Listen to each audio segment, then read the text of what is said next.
Hello and a very warm welcome. Daily F1 news on this Sunday morning.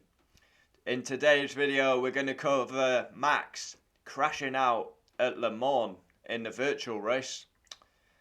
Yeah, we got Damon Hill talking again. He's been very active on social media recently, saying Massey should stay.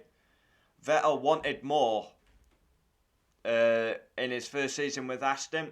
And Theo Pourchaire, big news regarding him, that it was a bit risky.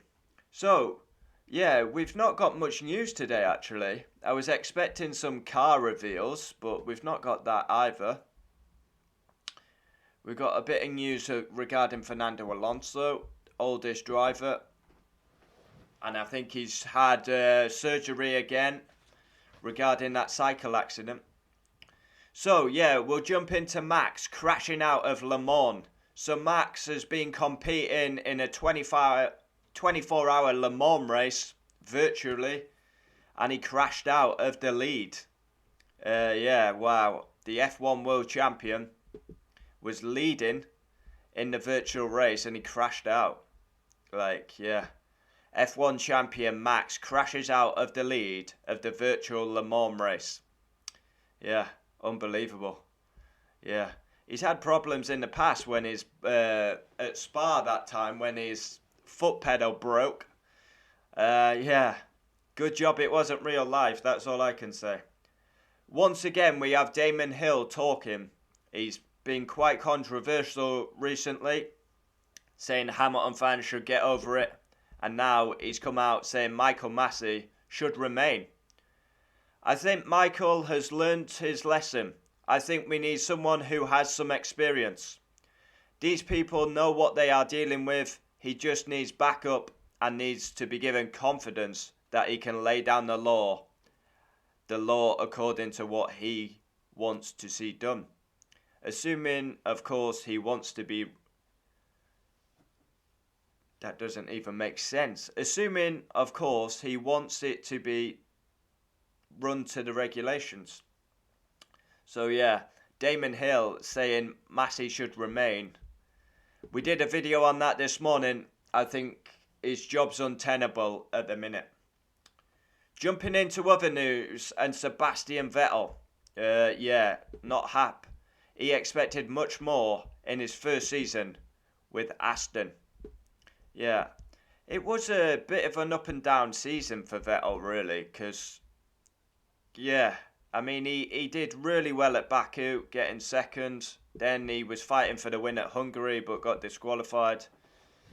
He beat Lance Stroll, as you would expect him to do. But, I mean, yeah, you've got to expect a bit more, given Aston Martin were a couple of years ago, they were third and that. So, yeah, it is a bit disappointing in that aspect. Just getting the F1 app up here because we've got next news. Theo Pourchaire. Yeah, Sebastian, I think he would have expected much more. Yeah, let's get the article up here. I've got it up now. Vettel admits he was hoping for more with his maiden season with Aston Martin. He's ready in for his second season. The four-time champion admitted that his first season with Aston Martin wasn't ideal. Yeah. Asked if it was what he signed up for. Yes and no. I think the team's great. I really enjoy working with the team and I think it's a big change, obviously. But in terms of results, no, obviously. The whole team and myself were hoping for much more. I think we got hurt quite badly with the regulation changes, as the team had a great car in 2020. So yeah, that's what I mean. They were like the third best team and they ended up 7th. Yeah, Vettel will be hoping for more. I can't see him staying around if he's going to be fighting for 7th. Jumping into other news and France's next big star, Theo Pourchaire. Now I've covered this guy on multiple occasions on the channel. He is going to be the next big thing. And we've got Fred Vasseur saying it was too risky for Pourchaire to be given a chance in 22. Theo Pourchaire has to fight for the F2 title this season, and I believe he'll be on the grid in 2023. He is the next big star from France. They've had Alain Prost, and now it's over to Theo Pourchaire. They've had Grand Prix winners with Gasly and Ocon, but I believe Theo Pourchaire is the next big thing. Theo Pourchaire is considered one of the rising stars on the road to F1, but the Sauber Junior driver wasn't considered for a 22 seat. It was too risky to put him in 22.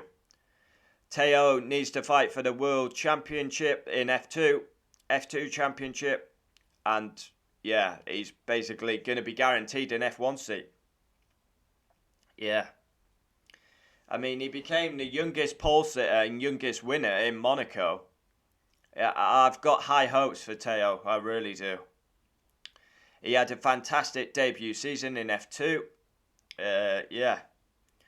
And just imagine, he's got that experience now. So this year, he should be fighting for the title. No excuses. He is only still young, but he's got to prove himself now why he deserves to be on the F1 grid. Yeah.